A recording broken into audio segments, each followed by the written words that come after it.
Salut tout le monde. Alors aujourd'hui je vais vous faire une vidéo de présentation donc qui sera assez courte et assez basique sur mon X-Max que j'ai reçu, modèle qui est très connu, que beaucoup de personnes possèdent. Euh, alors le mien pour l'instant est quasiment complètement d'origine, enfin il est complètement d'origine, à part je l'ai reçu avec la carrosserie en orange, carrosserie X-Max d'origine. J'ai commandé ensuite la carrosserie à personnaliser, donc la carrosserie noire qui était à peindre. Fallait rajouter la couleur qu'on voulait, donc moi j'ai rajouté la couleur qui va avec les options châssis, donc amortisseur, hexagone de roue orange. Donc j'ai pris la carrosserie, je l'ai peinte avec un orange, orange métallisé à l'intérieur. Donc voilà. Sur le combo est complètement d'origine. Tout l'électronique d'ailleurs. Comme on peut le voir, rien n'a été changé. Je suis toujours avec le pignon d'origine, je suis pas avec le pignon, je suis pas avec le pignon rapide. Je suis pas avec le pignon 46 dents. Les réglages des amortisseurs ont été changés. J'ai regraissé les différentiels et démonté pour être sûr que tout soit bien fait. Parce qu'en ouverture de boîte, je préfère vérifier quand même parce qu'on sait jamais. En usine, c'est quand même du montage, c'est quand même du montage à la chaîne. Je préfère vérifier moi-même mes 4x4. Donc à venir dessus, donc pour bientôt, il y aura le kit large Wide Max en orange. Donc avec toutes les modifications qui vont avec. Les roues qui vont être changées. Je vais monter des roues Louis RC spécifiques X-Max, les MT U-Feel, que je vais monter dessus pour avoir des pneus qui se déforment moins et qui sont un peu plus raides. Parce que là, la gomme, on peut le voir qu'elle est déjà bien travaillée, alors qu'il a presque pas fait d'enrobé. Il a fait très peu d'enrobé, un peu de terrain, de l'herbe, du gravion. Donc après, on voit que les gommes sont super tendres. J'aime pas rouler avec ça, je trouve que le RC se balade beaucoup trop. Quand on roule avec en haute vitesse, on voit que les pneus ballonnent énormément. À chaque fois j'ai peur que le pneu se décolle ou éclate, ce qui m'est déjà arrivé sur d'autres modèles.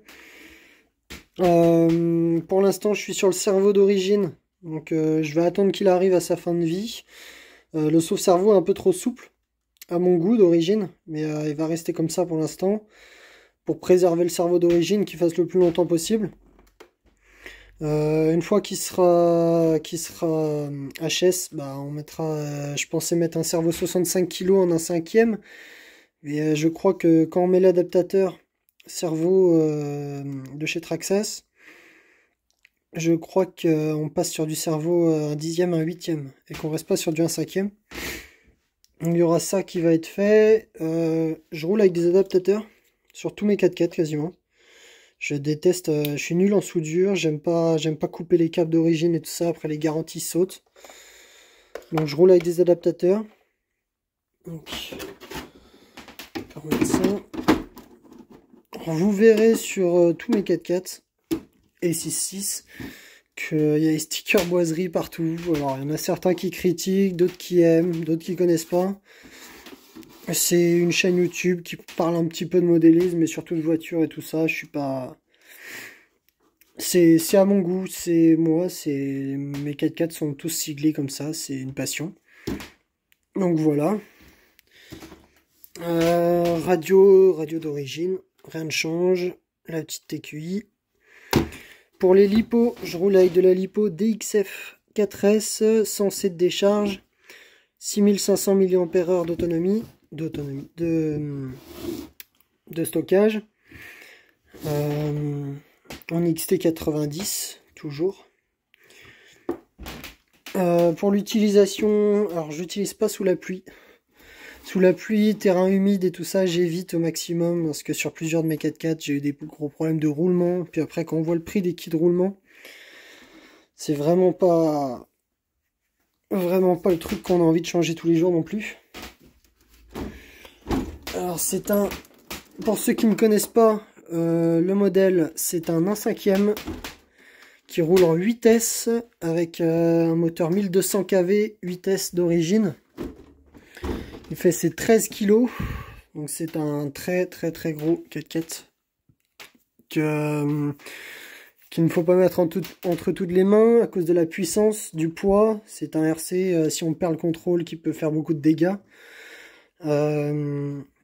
Pensez à regarder des modèles plus petits pour commencer. J'ai croisé le week-end dernier un père de famille qui en a acheté un pour commencer le modélisme. 3 jours après, il était en vente. Parce qu'il a acheté ça en se disant c'est énorme et tout ça, mais quand des gens qui n'y connaissent pas, qui ont eu des RC du style Jouet Club et tout ça, du RC à pas cher, de pas bonne qualité entre guillemets, passent sur du modèle comme ça, c'est clair que ça fait un sacré changement quand on s'y attend pas. Après, il faut aussi pas oublier le budget quand on passe sur du modèle de cette taille-là. Quand on voit sur les roues, on arrive très facilement à un budget de 200 € pour 200 € ou même plus de 200 € pour avoir les 4 roues. Le prix des pièces qui est exorbitant, le prix des batteries. On tombe sur les batteries d'origine, si je dis pas de bêtises, on est autour des 150-200 € la batterie. Après, il y a des compromis. On peut passer comme moi, sur de la lipo qui n'est pas d'origine, avec des adaptateurs.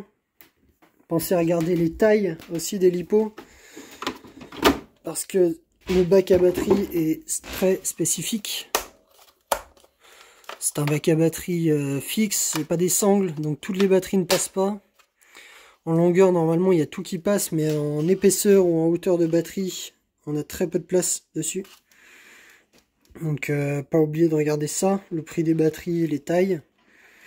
Après, c'est du RC qui est très très très solide. Faut vraiment y aller très fort pour réussir à casser ce matériel là. Parce que Traxxas, c'est une marque qui coûte très cher, mais qui reste quand même largement assez fiable. Que ce soit au niveau de l'électronique, si on reste sur de la batterie d'origine, normalement il n'y a aucun souci. Même si moi je roule pas avec les batteries Traxxas sur aucun de mes RC. Pourtant j'ai plusieurs Traxxas.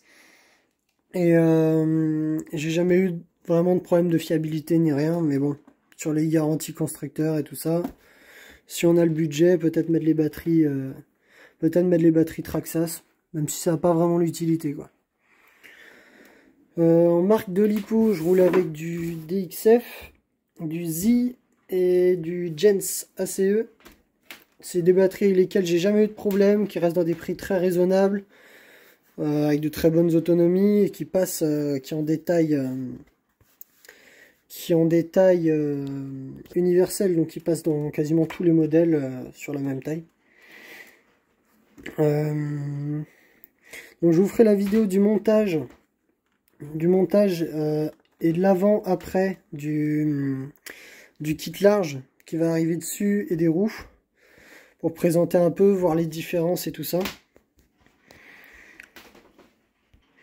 Et je vous ferai une vidéo sur un roulage aussi, sur un petit essai. J'essaierai de trouver un terrain adéquat pour vous montrer un peu tout ce qu'on peut faire avec, un test fiabilité, solidité. Je m'y tenterai pas. Au prix coût de les pièces, j'ai pas non plus les moyens de changer des pièces tous les week-ends dessus. Donc je roule assez fort, mais je le préserve quand même. Je fais assez attention. Pour ça aussi que j'ai pas mis la couronne de 46 dents dessus.